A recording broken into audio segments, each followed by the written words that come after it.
Hello. Hi, everybody. I just want to make sure it's recording. I'm Deacon Dave. I'm layperson Lisa. Welcome To the Deacon Dave and Layperson Layperson Lisa Lisa show. I guess Lisa's a little impatient today. Well, I didn't know if you thought we still had our intro, which Hello? is only for special Hello? episodes. You got to wait for the leader. That would be me, Deacon Dave. Excuse me. So we are continuing Your on name is first. the Be Healed series. That's true. On I need page some healing right now. So I'm very angry. on page 127 in your book, okay? I'm trying to be serious here. And so this is part 3, Healing Our Wounds. Okay, chapter 8, Redemptive Suffering, right? So how does this start out, Lisa? That Christ's cross, embraced with love, does not lead to sadness, but to joy. Yeah, and you know, it's really hard if you are going through something difficult, right? You are carrying some sort of cross, or you've lost a loved one, or you've been diagnosed with a sickness, to think of that in terms of joy, right?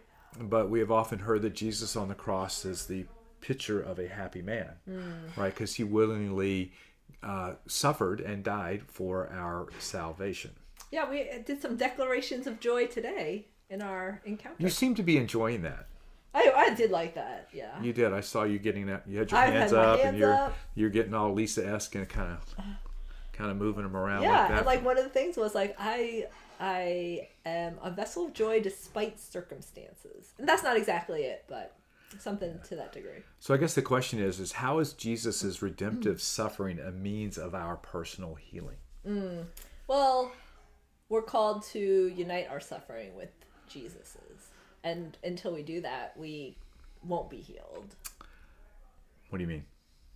If we're trying to just manage it on on our our own, yeah, Right, and there'll probably be it'd be will like a dark road. yeah, it would be much more difficult. I always like what AJ said when they met with Monsignor McCarran when her husband was diagnosed with ALS, that this can either be like a living hell or it can be a hermitage. Yes. Right, and so our suffering is intended, Lisa, to be a hermitage, Yes. where we can actually grow in deeper relationship with God instead of growing deeper into despair or desolation or loneliness. Right.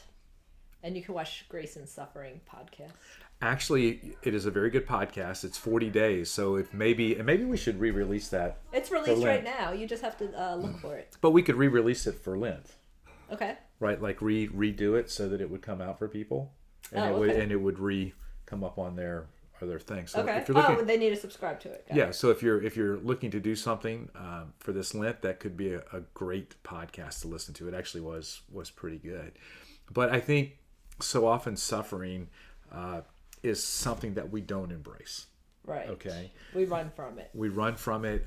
Maybe we're in denial. We're wondering why it can't be different. And these are all, frankly, normal human reactions that you would find in dealing with someone as well in spiritual mentorship. Yes, absolutely. There's a lot of suffering that people that they want to handle on their own, and that they don't invite Jesus into.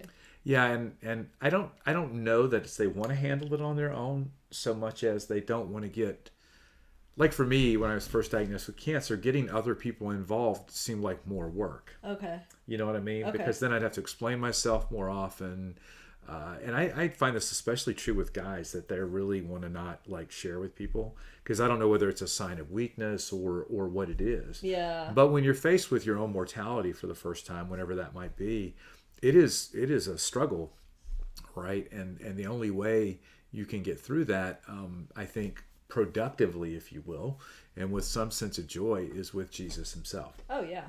Yeah, so I think this idea of redemptive suffering helps us to be healed, but it also helps us to be an instrument of healing for other people. Right. Well, it's like sharing our brokenness. Yes. We share our trials and our sufferings, and we can, share where we saw God inside of that. Because if you're experiencing some new sort of suffering, sometimes I think it's hard to see or feel like any goodness will come out of it. No, exactly. And I think we all have to know that our suffering has value. Yes. That God can bring value out of anything. Yes. And that he wants to bring value out of our suffering in our lives and in the lives of others. Yes. So we're going to continue this on tomorrow in the next episode. I'm Deacon Dave. I'm Layperson Lisa. See you next time. Did you say bye?